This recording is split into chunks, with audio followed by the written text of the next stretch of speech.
Welcome back to High Stakes. Elevate your game by subscribing to our channel so you never miss our daily content. For exclusive access to our premium betting picks, join our Patreon. Find the link in the comments section below. Stay ahead with High Stakes. Virginia Tech versus Old Dominion. Virginia Tech is 1-1 to begin the season. They started the new college football campaign by losing 34-27 in overtime to Vanderbilt away from home. They rebounded with a 31-14 win over Marshall at home last week. Against Marshall, the Hokies needed a strong second half to separate themselves from the Thundering Herd. A late first-half touchdown by Marshall cut the Hokies' lead to 10-7 at halftime. Virginia outscored Marshall 21-7 in the second to get the job done. Old Dominion is 0-2 to begin the season. They have had two narrow defeats to South Carolina and to East Carolina to start the year. An injury to the quarterback is also a big question mark entering this game against the Hokies. Last week, the Monarchs lost 20-14 at home to East Carolina. Old Dominion had the ball in the final 2 minutes of the game. They marched down the field, but were stopped at East Carolina's 35-yard line when time expired, ending the game. The offense for the Monarchs struggled with 4 of their 6 second-half drives ending in a punt. One other drive was a touchdown and the other ended the game. The last 2 visits that Virginia Tech has made to Norfolk have not been kind to the Hokies. Old Dominion has come out on top, winning outright in the last 2 games they have hosted. The Monarchs are unsure if their starting quarterback will play on Saturday, but regardless, Virginia Tech have not been world beaters by any means. The Hokies were sent to OT and eventually lost to Vanderbilt.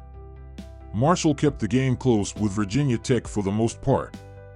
If the Monarchs can settle in quickly, they have a great chance of covering the spread and even knocking the Hokies off.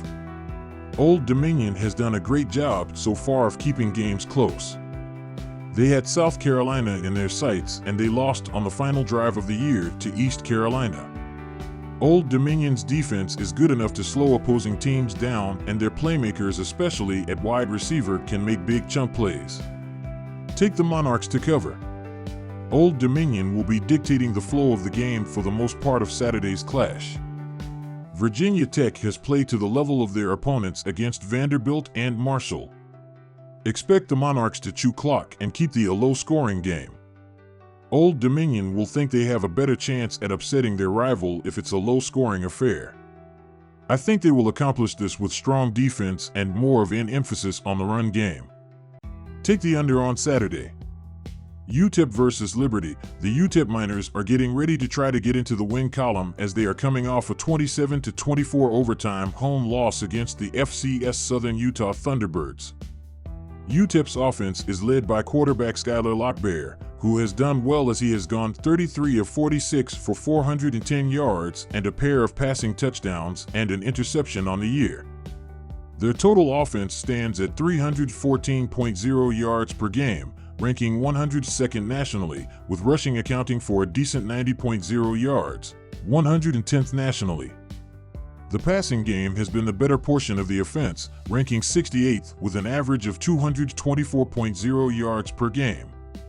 The Liberty Flames are looking to be a force this season and have done just that so far, as they are coming off a 30-24 road victory over the New Mexico State Aggies. Quarterback Kydon Salter stepped up to begin the year as he has gone 35 of 52 for 498 yards with 2 passing touchdowns.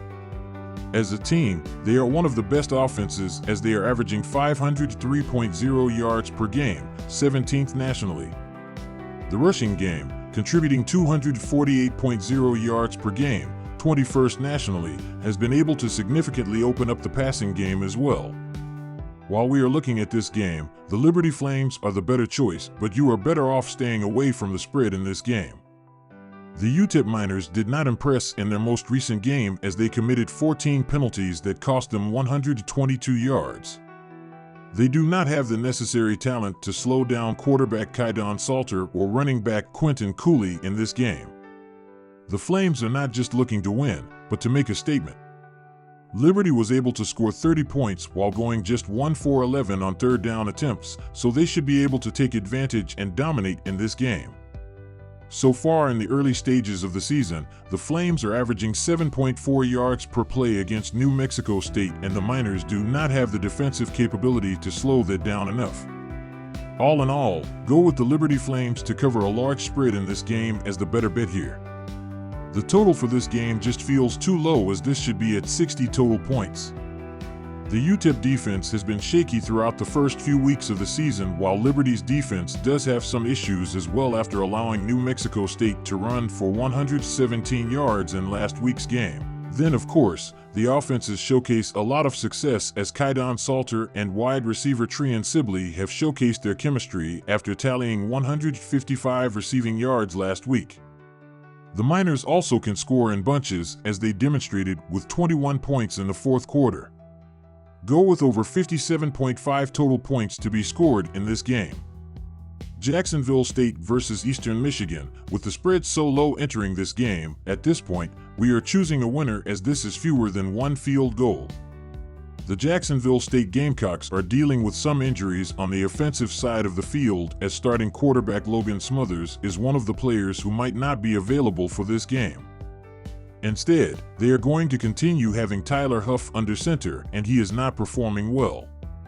Even with the offenses being discussed, the defenses have shown a significant gap between one another, as Jacksonville State is allowing 52.0 points per game this season, while Eastern Michigan is giving up 22.0 points per game up to this point of the year.